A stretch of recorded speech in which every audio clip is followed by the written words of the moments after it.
L'homme dans le miroir était un étranger. Il se tenait là, face à son propre reflet, cherchant des traces de l'homme qu'il avait été autrefois. Mais ce qu'il voyait, c'était un visage marqué par le temps, un visage qui racontait une histoire de bataille, de victoire et de défaite. Des rides profondes sillonnaient à son visage, comme la carte d'une vie vécue à toute allure. Chaque ligne, chaque creux était un souvenir gravé dans sa chair, une preuve tangible des années qui s'étaient écoulées. Vladimir Poutine se reconnaissait à peine. Le jeune homme ambitieux qu'il avait été semblait appartenir à une autre époque, à une autre vie. Maintenant, il n'était plus qu'une ombre de lui-même, un homme usé par le poids des responsabilités et des décisions difficiles. Les années, autrefois ses alliés, s'étaient retournées contre lui, rongées à sa vitalité, ne laissant qu'un écho de l'homme qu'il était. Chaque jour qui passait semblait lui voler un peu plus de son énergie, de sa force, de son essence même. Le feu dans ses yeux, autrefois ardents, vacillait maintenant comme une bougie dans le vent. Ses yeux, qui avaient autrefois brillé d'une détermination inébranlable, étaient maintenant ternes, fatigués, comme s'il portait le poids du monde. Il était fatigué, épuisé jusqu'à la moelle, le poids de la Russie, sa Russie, pesant sur ses épaules. Chaque décision, chaque mouvement semblait être une lutte contre le temps, contre l'inévitable déclin. Il se tenait à la fenêtre de son bureau, la silhouette de Moscou s'étalant devant lui comme une tapisserie en lambeaux. La ville, avec ses lumières scintillantes et ses rues animées, semblait si proche et pourtant si lointaine, comme un rêve inaccessible. La ville, autrefois symbole de son pouvoir, lui apparaissait désormais comme une cage. Sa cage. Une prison dorée où chaque mur, chaque fenêtre lui rappelait les choix qu'il avait faits, les chemins qu'il avait empruntés. Une cage dorée peut-être, mais une cage quand même. Les luxes et les privilèges qui l'entouraient ne pouvaient masquer la réalité de sa situation. Il était prisonnier de son propre empire, de ses propres ambitions. Ses doigts, noués par l'âge, serraient le rebord de la fenêtre, ses jointures blanches. Chaque articulation, chaque veine saillait sous la peau fine, témoignant des années de labeur et de stress. La douleur était une compagne constante maintenant, un rappel de sa mortalité. Chaque mouvement, chaque respiration était un effort, une lutte contre le déclin inévitable de son corps. Ce n'était pas un homme sentimental, mais ce soir, le passé s'immisçait dans le présent, apportant avec lui un torrent de souvenirs. Certains triomphants, d'autres emplis de regrets. Des visages, des voix, des moments oubliés refaisaient surface, le hantant, le rappelant à ce qu'il avait été et à ce qu'il avait perdu.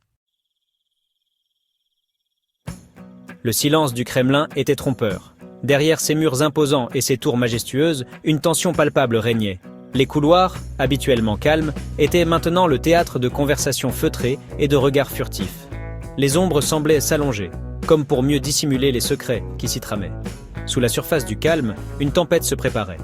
Les nuages noirs s'amoncelaient, annonçant des bouleversements imminents. Les eaux, d'apparence paisible, cachèrent des courants puissants et imprévisibles. Chaque murmure, chaque geste, était scruté avec une attention redoublée. Des murmures, comme des serpents dans l'herbe, sifflaient dans les couloirs du pouvoir. Les conversations secrètes se multipliaient, les alliances se formaient et se défaisaient en un clin d'œil. Les ambitions personnelles se heurtaient aux intérêts collectifs, créant un climat de suspicion et de méfiance. Chaque tout de Poutine, chaque réunion manquée, était analysée, disséquée, interprétée. Les analystes, les journalistes et même les citoyens ordinaires cherchèrent des signes, des indices sur l'état de santé du leader. Les spéculations allaient bon train, alimentant les rumeurs et les théories les plus folles. La question était sur toutes les lèvres, mais peu osaient la formuler à voix haute. Qui lui succéderait? Les visages préoccupés des hauts fonctionnaires trahissaient leurs inquiétudes. Les chuchotements dans les couloirs du gouvernement devenaient de plus en plus pressants, chacun cherchant à deviner l'avenir. La vieille garde, des faucons aux yeux d'acier et à la détermination encore plus grande, se battaient pour le pouvoir. Ces vétérans de la politique, aguerris par des années de manœuvres et d'intrigues, n'étaient pas prêts à céder leur place sans lutter.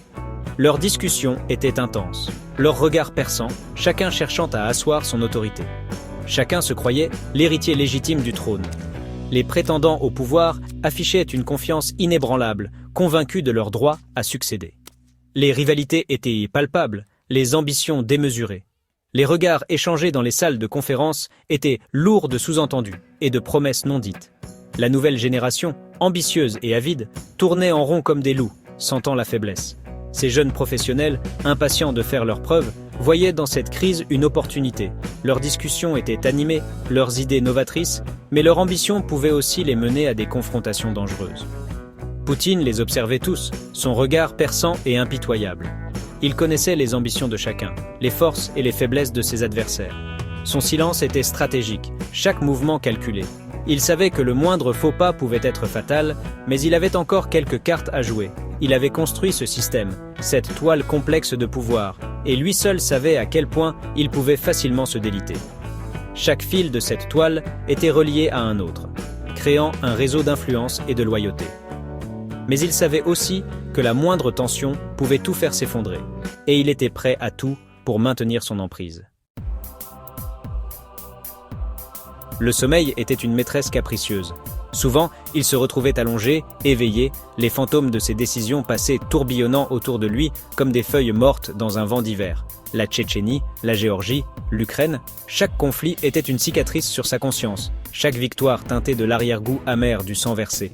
Il avait fait ce qu'il croyait nécessaire, ce qui était le mieux pour la Russie. Mais l'avait-il vraiment fait? La question le hantait, une douleur persistante dans son âme.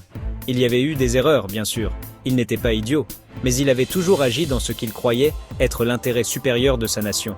Il avait redonné à la Russie sa juste place sur la scène mondiale, n'est-ce pas? La Russie était un ours, blessé et dangereux. Les sanctions, l'isolement, la pression constante de l'Occident avaient en fait des ravages. L'économie ploie sous la tension et le peuple, autrefois farouchement loyal, commençait à grogner. La peur était un puissant facteur de motivation. La peur de l'Occident, la peur de l'inconnu, la peur de ce qui se passerait quand il ne serait plus là. Poutine comprenait cette peur. Il l'avait nourrie, cultivée, utilisée à son avantage. Mais maintenant, c'était une arme à double tranchant. La peur même qui l'avait maintenu au pouvoir pendant si longtemps menaçait de consumer tout ce qu'il avait construit. Section 5. Le poids de l'héritage. L'héritage. Un mot lourd de sens et de conséquences. Le mot résonnait dans les couloirs caverneux de son esprit, chaque pas résonnant comme un écho de ses décisions passées. Quel serait son héritage? Cette question le hantait jour et nuit, le poussant à revisiter chaque choix, chaque sacrifice. Un dictateur impitoyable qui avait sacrifié la liberté pour la stabilité? Un homme dont les actions avaient façonné le destin de millions de personnes? Ou le sauveur de la Russie, l'homme qui avait restauré sa fierté et sa puissance? Celui qui avait redonné espoir à une nation en quête d'identité? Il n'avait jamais recherché la popularité. Pour lui, la mission était plus grande que l'homme. Il voyait son rôle comme celui d'un gardien, un protecteur. Il s'était toujours considéré comme un serviteur de l'État, un gardien du destin de la Russie. Chaque décision, chaque action était prise avec la conviction de servir un but plus grand. Mais à mesure que son temps diminuait, il ne pouvait se débarrasser du sentiment que l'histoire le jugerait durement. Les ombres de ses choix passés le suivaient, pesant lourdement sur ses épaules. Il avait dirigé d'une main de fer, écrasant la dissidence, réduisant au silence l'opposition. Chaque acte de répression était justifié par la nécessité de maintenir l'ordre. Il avait construit un système où la loyauté était primordiale et la dissidence, une trahison.